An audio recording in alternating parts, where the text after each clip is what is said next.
I have so much grief stored in my body, and I'm catching myself just swaying.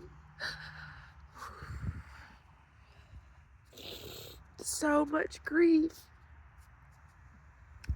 I've been really trying to do better with naming my emotions. There's been a lot of anger lately, but I think it's grief.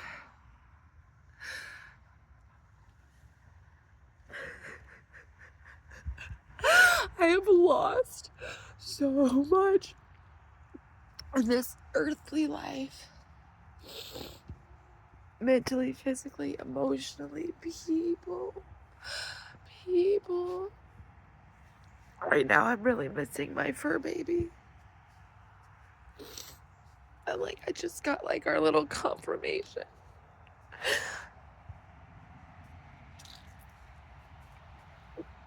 I spent 15 years with Savannah. I got her when she was literally 4 weeks old. Something happened with her mama, and we just had to get the puppies in place. She's been a little dirty.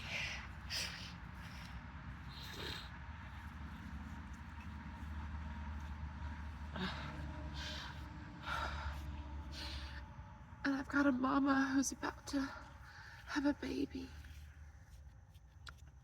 And this has actually been the longest stretch that I've been with a family throughout their birth process.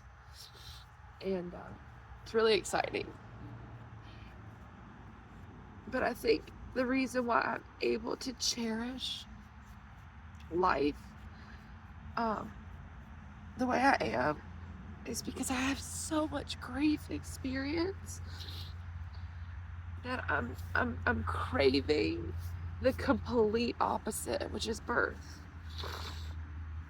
And so the reason I didn't have the same doula, and I became a doula in my pregnancy with Kai, is because my doula is actually on the other side of the spectrum, and she's working as a death doula and in the grief space.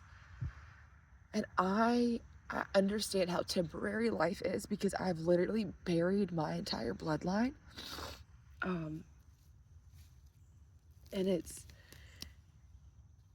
such a beautiful space to be at the other end of the spectrum.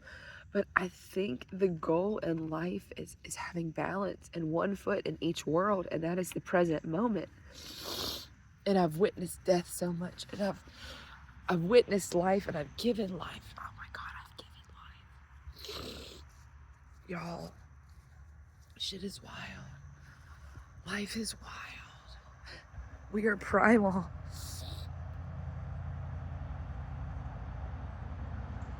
I used to be so vulnerable and easy to share, and then I just went and got locked down. But the duality of having a healthy balance, that's it.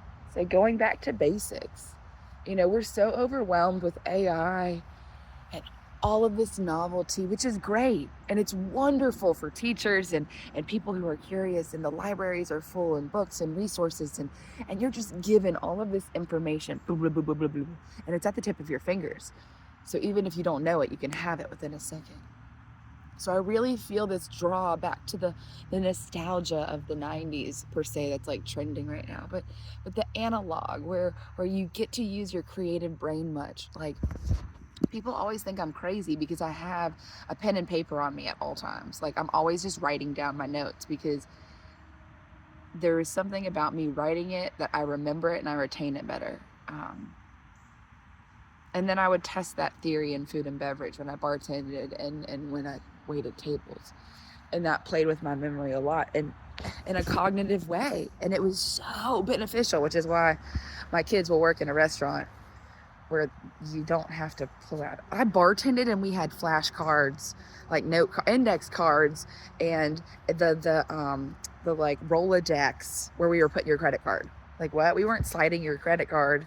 We were actually writing carbon copy because the cards had numbers. What's up with my blind people? They need Why are things not touchable anymore? Touchable. Anyway, life is happening so fast. Yesterday we toured for Willow's going to school. And I don't know how I feel about it. And when I talk about grief, it's like, it's not just grief of losing a dog or a loved one or a job.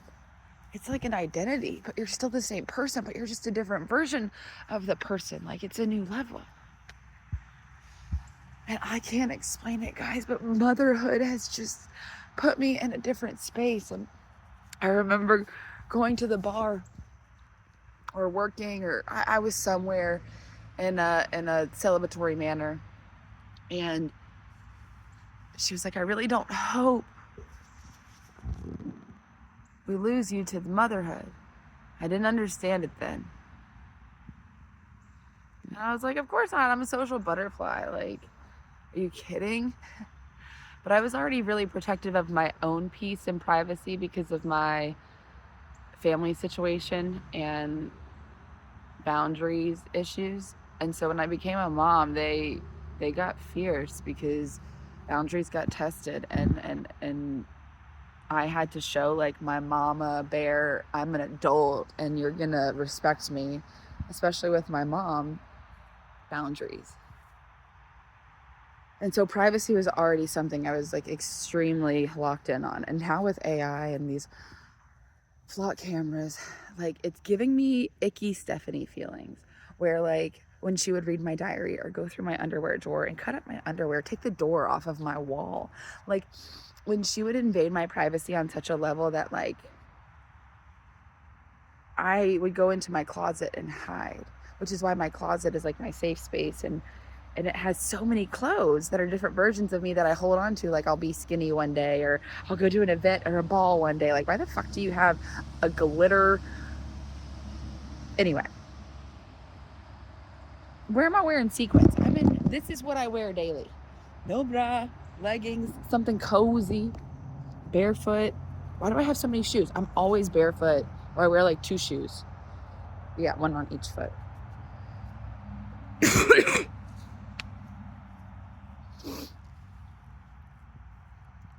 Copperhead County, y'all. No shotgun shells. I think we're at 18 copperheads for the season. But now it's officially summer, so hopefully we have a snake-free summer. But boy, do we have a busy snake spring. Ooh. Anyway. Life is happening so fast. And I mean, like, there's a slide that Willow doesn't even use anymore that she's, like, too big for. It's happening so fast.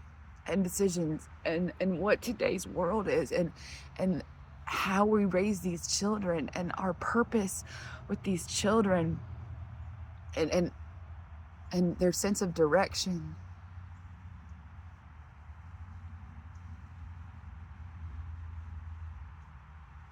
They're so innocent and impressionable. And we need to do what we can to raise them right,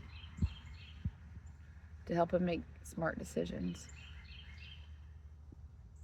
And how do we know that we're making the right decision for them?